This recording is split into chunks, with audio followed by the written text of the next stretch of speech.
Like many renovations, there are things that are awesome that you want to keep, you want to preserve, and then there are things that aren't working so well. And so we were trying to strike some balance of keeping what was magical and improving the function of it.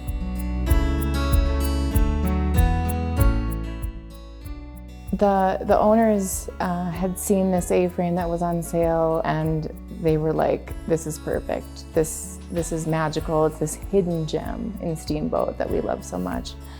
So they bought it, and they were interviewing firms and general contractors, and the overarching recommendation was to scrape it and start fresh, because it was old. There were challenges with it. But they, you know, in their gut, that's what had drawn them to this place was the A-frame. And so when they started talking with us, it was obvious that of course you keep it. Everything that goes into building a house, the structure, the mechanical system, the plumbing, all of that ends up in the landfill needlessly. You know, if there's still some life in a structure, it's just adding to our level of waste when we don't need to.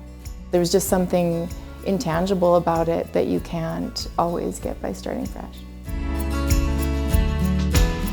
It feels like a tiny little home nestled in a grove of trees, and I think that's what the owners fell in love with as well. The A-frame itself was in very good shape. The structure, everything was holding up. We had a structural engineer take a look at it before we went too far into the project. The thing that didn't work was that the kitchen was basically like right here. So you came in kind of similarly, and then you walked through the kitchen. So your main path of circulation was through the kitchen. And so it was pretty, it didn't function very well for the owners. And so what we ended up doing was shifting the circulation path kind of between the kitchen and the main space.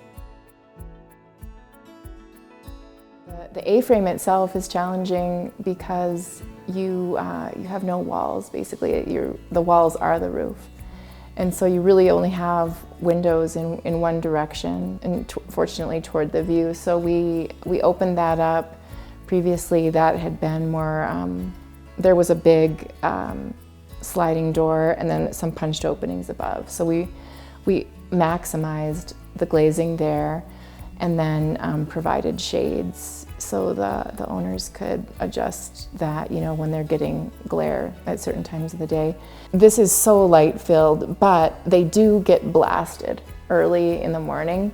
And so again, shades to help with that. You know, most of the spaces upstairs and down, trying to get as much light as possible in so they don't have to use the artificial lights when they don't need to. So fortunately, the original build oriented the house appropriately toward the south to maximize solar gain in the winter and minimize it in the, you know, and had deep overhangs, so minimized it in the summertime. So, you know, we're always trying to strike a balance between energy efficiency and cost for the clients. And unless you're totally gutting the whole thing, you're living with, you know, what was required probably from energy codes or no energy codes, you know, back in the 70s. And so to hyper insulate one area, you know, you think about a house, it's got a skin, right? It's all connected, some of which is lower R, and like how high R do you want to bring the other part of the skin when this other part is fairly low? What we felt like was a good value was we did a double pane window, low E, with the shades. And then as far as the walls, all the walls that are new or that we ended up affecting, sprayed solid with Core Bond. And that gives you a really high R value per inch.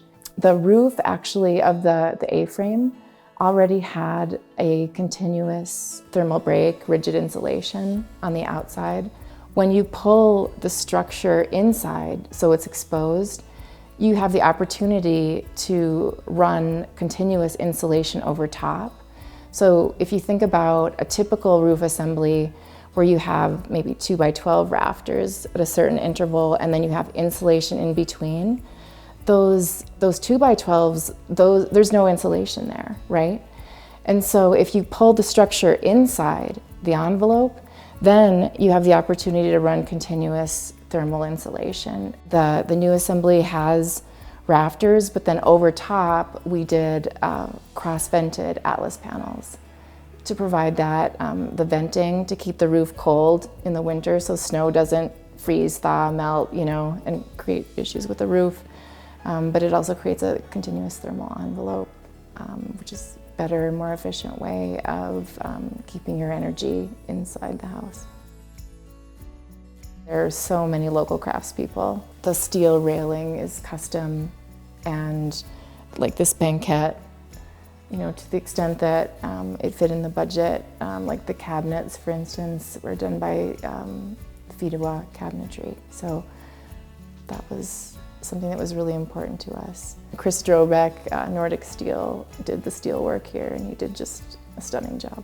If you have accommodated in your schedule for sustainable options, I think that's the key. It's very time intensive, schedules are tight. Setting up separate dumpsters, separate containers. You make sure that the containers on site are dedicated to the materials that you want to recycle, one's for landfill, one's for donation, etc. Being an advocate as a designer for these different materials is a way that we can do that in the process. The clients wanted to keep the site pristine, and they wanted to remove as few trees as possible during the construction process and basically leave it the way they found it when they fell in love with this property. And so we did very minimal landscaping. Most of it is just installing flagstone paths to be able to get to the different entrances of the house and the apartment next door. So very low maintenance, very natural was the goal. One of the coolest parts about this project it's a multi-generational home. So the grandparents, the parents, and then the grandchildren. And so the house was kind of designed around accommodating the different needs of these different generations. So the lowest level has the pool table, the rec room, the mud room, and bunk rooms, and pretty large bathrooms. And so this is the kids zone, where they can burn off steam, make some noise, and have it sort of be contained from the rest of the house. So the main level, all the public spaces, the parents' bedrooms, and then there's a bathroom. It's in the original space where the existing bathroom was. That is basically the bathroom that the parents use and guests use. And so the main level, has definitely does some multitasking. And then the uppermost level was the grandparents' zone, and we did an overlook so they could still capture the views from the loft. We did a little study, just thinking about how the dynamics of this family, we could create togetherness while still creating some away spaces where they could do their own thing too and be separate. If you think of a dwelling, it's a place that houses life, right? And so thinking about design then, like how do we design around the patterns of life to create a space for this family to grow and change? That contributes to their overall well-being, and reciprocally, they end up loving the house and ultimately taking care of the house and, keeping it in the house for generations.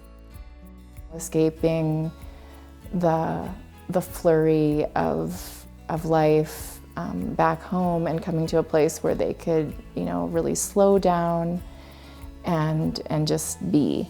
And so we were super focused on capturing the views of the site that really lent itself to that feeling of meditation and just being. And so capturing views, having light in any space that we could capture it was important, as well as, you know, bringing natural materials in that felt beautiful to the clients. There was a level of quality that we would not go below, but after that we were, you know, in terms of economic sustainability, trying to keep this as a project within the amount that the clients wanted to spend, try to get them the aesthetic and the feel that they were after. Because to me, like, making a home aesthetically pleasing, you know, beautiful and functional is one of the most overlooked ways to make a house sustainable. Because if it's a house, if it's a place that people love, they will take care of it, they will adapt it, you know, they will keep it in the family no matter what, and avoid putting it in the landfill.